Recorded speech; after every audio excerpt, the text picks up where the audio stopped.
প্রিয় দর্শক, আপনাদের সামনে এখন একটি পলিপসের এবং সাইনোসাইটিসের সফল কেস নিয়ে আসছি। আমার সামনে যে রোগীটি বসে আছে তার নাম হচ্ছে শ্রাবণী, 15 বছর বয়স। তিনি আমার কাছে বেশ কিছুদিন চিকিৎসা করিয়েছেন। তার হচ্ছে নাকের দুই পাশে পলিপ ছিল এবং হচ্ছে কোল্ড অ্যালার্জি ছিল, হাঁচি আসতো, আর হচ্ছে নাক বন্ধ হয়ে থাকতো। এই সমস্যাগুলি নিয়ে তিনি অনেকদিন ভুগতেছিল। তারপর আমার কাছে হচ্ছে বেশ কিছুদিন ওষুধ খেয়ে এখন সে হচ্ছে আলহামদুলিল্লাহ ভালো। মানে তার হচ্ছে যে মাথা ব্যথা ছিল, দুই পাশে যে পলিপ ছিল, এই জন্য নাকটা বন্ধ হয়ে থাকতো। এখন সে আমার কাছে সর্বশেষ সাক্ষাতে আসছে। এখন হচ্ছে শ্রাবণীর কাছ থেকে আমরা শুনবো আসলে তার কী অবস্থা। শ্রাবণী, তুমি বলো এখন তোমার কী অবস্থা?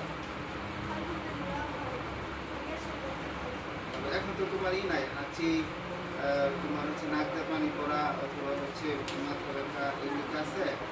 দুই পাশে পলিপ থাকাতে মানে নাক বন্ধ হয়ে থাকতো, এখন কি বন্ধ হয়ে থাকে? বন্ধ হয়ে থাকে। তুমি কতদিন ওষুধ খাইছো এখানে? 3 মাসের মতো ওষুধ খাইছো এবং আমি যে তোমাকে যে অ্যাডভাইসগুলি দিয়েছিলাম সেইগুলো ফলো করছো, যে ঠান্ডা লাগানো যাবে না, কোল্ড ড্রিঙ্কস খাওয়া যাবে না, এবং হচ্ছে ঠান্ডার আশপাশে বেশি যাওয়া যাবে না, এই বিষয়গুলি তো পালন করছে, তাই না? এখন শুধু যেহেতু ভালো হয়েছে এখন আরও পালন করতে হবে, যে ঠান্ডা লাগানো যাবে না, ঠান্ডা কোনো খাবার খাওয়া যাবে না, ঠিক আছে? তো তার আবার ছিল, তার ডাস্ট অ্যালার্জি ছিল, তাই না? মানে ধুলাবালিতে গেলেও তোমার হাঁচি আসতো, বিভিন্ন সমস্যা হতো। তার মানে এখনও যেখানে বেশি ধুলাবালি সেখানে হচ্ছে তুমি মাস্ক ইউজ করবা, মাস্ক করবা। কারণ যদি ভালো হয়েছে, তারা ডিএনএস ছিল, ডিভিয়েটেড নেজাল সেপ্টাম, অর্থাৎ নাকের হাড়ও বাঁকা ছিল।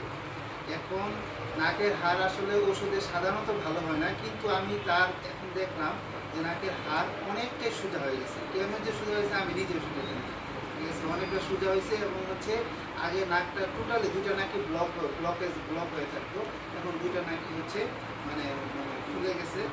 সুন্দরভাবে সে শ্বাস প্রশ্বাস আপনি নিতে পারে। তাহলে হচ্ছে তুমি ভালো থাকবা, হ্যাঁ? আর হচ্ছে এই নিয়মগুলি পালন করবা। আশা করি এরপর আর তোমার ওষুধ লাগবে না। এটাই, যদি মানে লাগে তাহলে হচ্ছে তোমার আরেকবার আশা লাগবে, ঠিক আছে? আশা করি লাগবে না, যেহেতু ভালো হয়ে গেছে, ঠিক আছে?